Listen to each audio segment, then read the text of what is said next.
Kembali di Anyu Sore, pemirsa, video beberapa anggota Dewan Perwakilan Daerah Kabupaten Bungo Jambi yang mengancam mogok kerja viral di media sosial. Mereka menuntut surat perintah perjalanan dinas atau SPPD yang sudah 3 bulan menunggak agar dibayarkan. Kami ini sudah 3 bulan tidak cair. Dalam video berdurasi 16 detik ini, beberapa wakil rakyat di Kabupaten Bungo Jambi mengancam akan mogok kerja karena uang surat perintah perjalanan dinas mereka tidak dicairkan. Para anggota dewan ini mengaku sudah 3 bulan uang perjalanan dinas mereka belum dicairkan. Salah seorang anggota DPRD Kabupaten Bungo, Saiful Acik Bilal, mengaku video tersebut diambil 3 bulan lalu dan hanya untuk kalangan internal mereka. Sebenarnya itu video itu kan untuk khususnya anggota dewan. Tidak dipirakan.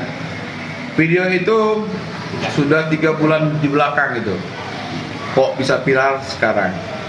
Saya mantan ketua BK mengimbau kepada kawan-kawan, ya, jangan bikin asumsi lagi untuk mengatakan SPBD tidak dibayar, tidak cair.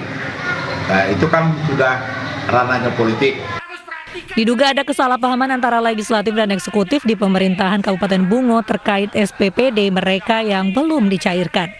Dari Bungo Jambi, Budi Utomo, iNews melaporkan.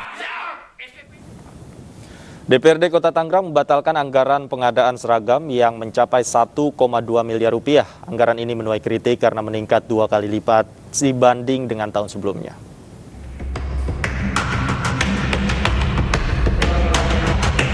Pengadaan seragam 50 anggota DPRD Kota Tangerang yang nominalnya mencapai 1,2 miliar rupiah resmi dibatalkan. Keputusan ini diambil setelah DPRD Kota Tangerang menggelar rapat bersama membahas polemik pakaian dinas bernilai fantastis. Tadi akhirnya kita semuanya berpendapat di dalam rapat tadi, baik perwakilan fraksi, perwakilan masing-masing pimpinan komisi, kita diskusi bersama dan syukur alhamdulillah kita akhirnya sepakat untuk pengadaan pakaian dinas DPRD di tahun anggaran ini, kita batalkan. Sebelumnya dalam laman situs LPSE Kota Tangerang, anggaran belanja seragam bernilai 675 juta rupiah. Anggaran ini naik 2 kali lipat dari pengadaan tahun sebelumnya senilai 312 juta rupiah. Itu pun belum ditambah dengan biaya jahit sebesar 600 juta rupiah. Sehingga total anggaran pengadaan seragam anggota DPRD Kota Tangerang tahun 2021 lebih dari 1,2 miliar rupiah. Setelah mengemuka dan menuai banyak kritik, rencana pengadaan seragam akhirnya dibatalkan. Dari Tangerang, Banten, Sukron, iNews melaporkan. Informasi lain, pemirsa, banjir merendam pemukiman warga di Desa Rancagawe, Lebak, Banten. Namun banjir kali ini justru membawa berkah dengan datangnya aneka ikan air tawar.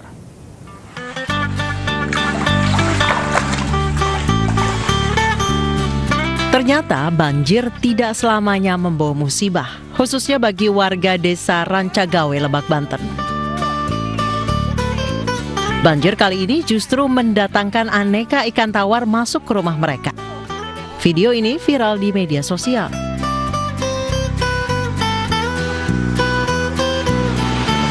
Warga tidak perlu repot-repot ke sungai ataupun empang untuk menjaring ikan, cukup di depan rumah mereka. Warga hingga emak-emak tidak mau ketinggalan untuk menjaring ikan di sekitar pemukiman mereka. Mereka berhasil menangkap ikan lele, nila, ikan mas, hingga ikan bawal. Yang ini, Bu? Iya, pada manco, namanya manco. Oh, namanya manco? Ya. Apa itu manco itu, Bu? Kayak ngejaring, tapi di sini namanya manco.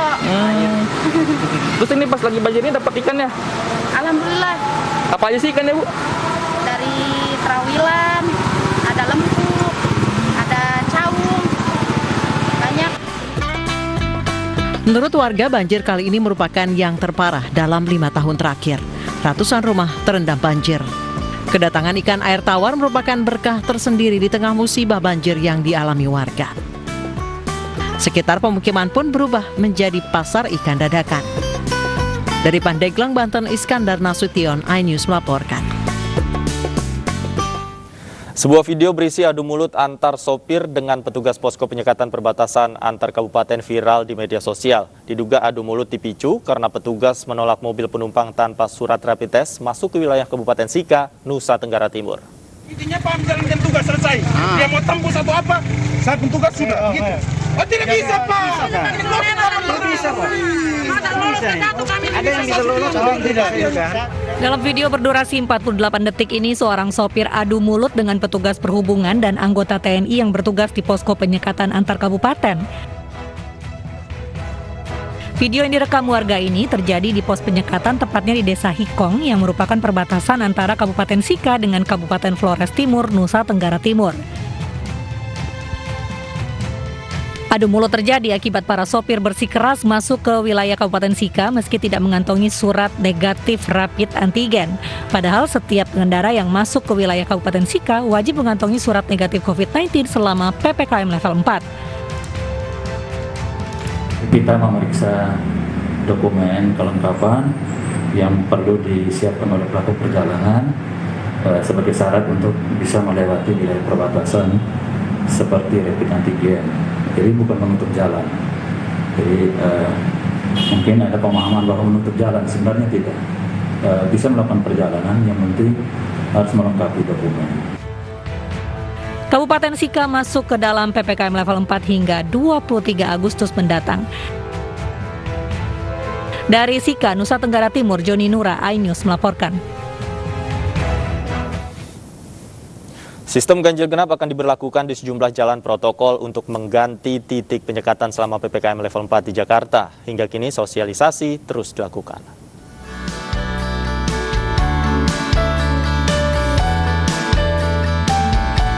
Jika tak ada aral melintang, Polda Metro Jaya bersama Dinas Perhubungan DKI Jakarta akan memberlakukan sistem ganjil genap bagi kendaraan roda 4 di sejumlah wilayah di Jakarta. Saat ini sosialisasi terus dilakukan polisi dengan membagikan selebaran kepada pengendara. Pembatas jalan juga akan dipasang di ruas Jalan Sudirman Tamrin. Sementara Dinas Perhubungan rencananya juga akan menambahkan rambu petunjuk dalam rangka sosialisasi. Untuk mekanismenya sebetulnya sama, ya. Jadi kalau kemarin itu yang kita periksa adalah STRP-nya, surat tugasnya, apakah ada kritika esensial dan sebagainya, maka mulai besok yang kita periksa adalah plat nomornya, apakah sesuai tidak dengan tanggalnya. Jadi pemeriksaannya tetap seperti ini di depan ini kan masih ada water barrier dan sebagainya. Kebijakan ini diambil untuk menggantikan sistem penyekatan yang diberlakukan saat pemberlakuan PPKM level 4 sebelumnya. Ganjil genap akan berlaku mulai 12 Agustus besok hingga 16 Agustus di 8 ruas jalan, mulai pukul 6 pagi hingga pukul 20 atau pukul 8 malam. Dari Jakarta, Lineke Utsiki, Gali Bagas, Zulkarnain, iNews melaporkan. Pemerintah menerapkan sejumlah perubahan aturan saat penerapan PPKM level 4 lanjutan. Salah satunya dengan meniadakan angka kematian dari indikator penanganan COVID-19.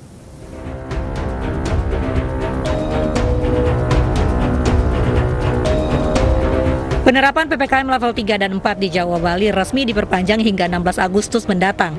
Beberapa perubahan peraturan juga diterapkan oleh pemerintah, salah satunya dengan meniadakan angka kematian dari indikator penanganan COVID-19 karena ada kesalahan saat memasukkan data kematian. Menurut Koordinator PPKM Jawa Bali, Luhut Binsar Panjaitan, dalam beberapa hari terakhir, angka kematian akibat COVID-19 tercatat hingga di atas 1.000 orang per hari. Padahal, angka kasus konfirmasi di Jawa dan Bali menurun signifikan di beberapa mayoritas provinsi, termasuk DKI Jakarta.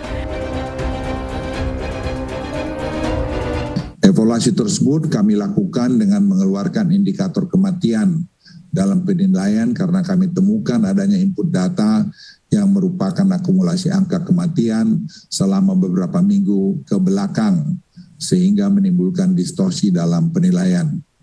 Menyangkut ini pun kami sekarang terus bekerja keras untuk mengharmonisasi data. Dengan itu juga memperbaiki silacak.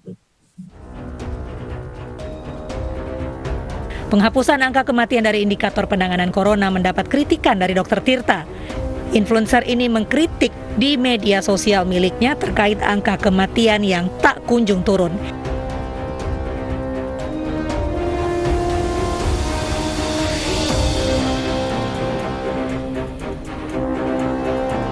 Hingga saat ini Indonesia kerap melaporkan kasus kematian harian tertinggi di dunia. Kemarin terdapat 2.048 kasus kematian sehingga total mencapai 110.619 orang. Tim Liputan iNews melaporkan. Polisi tangkap pemakai narkoba saat gerebek lokasi perjudian beromset jutaan rupiah di Medan, Sumatera Utara. Kami segera kembali, tetaplah di iNews Sore.